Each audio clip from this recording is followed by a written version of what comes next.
Welcome to this rapid revision video looking at Norman laws. When William the Conqueror invaded England and then took it over, he increased and then maintained his power through three main methods. The way that he restructured society in the feudal system, his use of castles and military power, and harsh punishment of rebels. However, new laws were introduced as well. These were also intended to keep control of the conquered population and increase the power of the king. Many ordinary people considered many of these new laws unjust. The Murdrum fine was a brand new law introduced by William the Conqueror.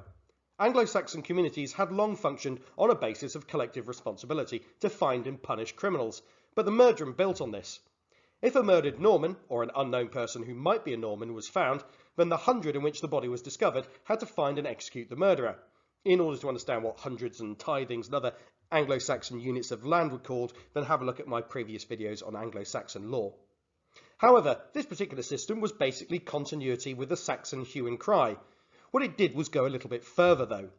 If the culprit of the murder was not found, then the whole hundred had to pay a crippling Murdrum fine directly to the crown. This was intended to stop revenge murders against Normans and prevent communities hiding the identity of criminals. I'm sure there were a few situations where a murdered Norman was found before anyone had raised the hue and cry, and they were very quietly taken over to one village over so that they could take the blame, but ultimately this largely functioned as William the Conqueror had intended. Here we've got a section from the Murdrum Law of 1070. If a Norman is murdered, his murderer's lord shall capture the slayer within 5 days if he can. But if not, he shall start to pay me 46 marks of silver, which is over £36, a huge amount of money back then. But when they, the coins, are exhausted, the whole hundred in which the slaying occurred shall pay in common what remains of the 46 marks.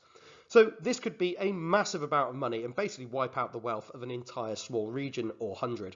So this was a big deterrent against murdering Normans, and it would be a big fear if someone lived in a community where such a murder had taken place. But this wasn't considered the most unjust law. The forest laws were even less popular. William turned large areas of England into royal forest, areas set aside for recreational hunting, and we can see them appearing on the map there. In the New Forest, Hampshire, 40 villages were evicted to make way for the forest. Previously, people living in these areas had rights to the common land, including trapping animals for food, grazing livestock, and taking firewood. These activities became illegal for peasants. They were treated as poaching, a social crime. This was hated, made life even harder, and was seen as very unjust by the local people. This created social crimes. People taking rabbits and firewood were breaking the law, but most ordinary people didn't disapprove and would not report them.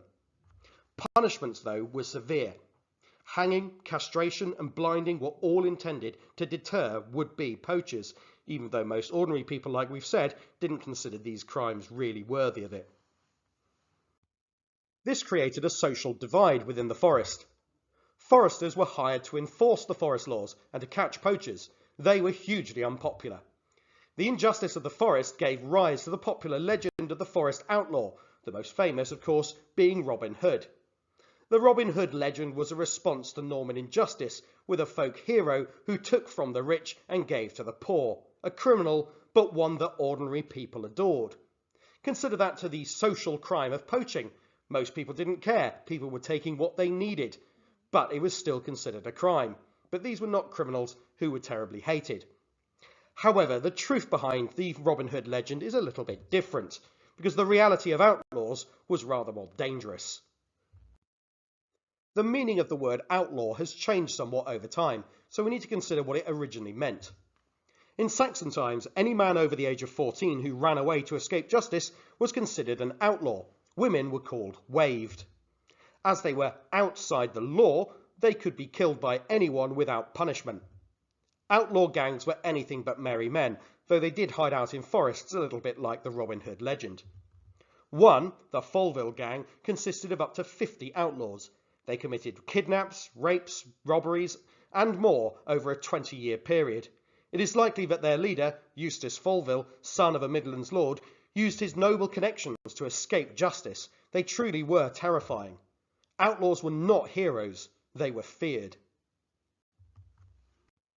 So let's sum up. The Normans changed the law to maintain control of England and increase the power of the king. An example of this was the Murdrum fine. This was a fine paid by the community if a Norman was murdered. Another was the forest laws.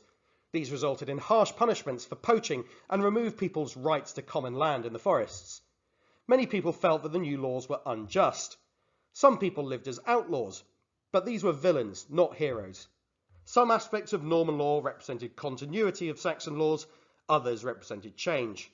And it's worth pointing out that social crimes like those committed within the forests were often not particularly disagreed with by normal people, and so enforcement of this could be very tricky.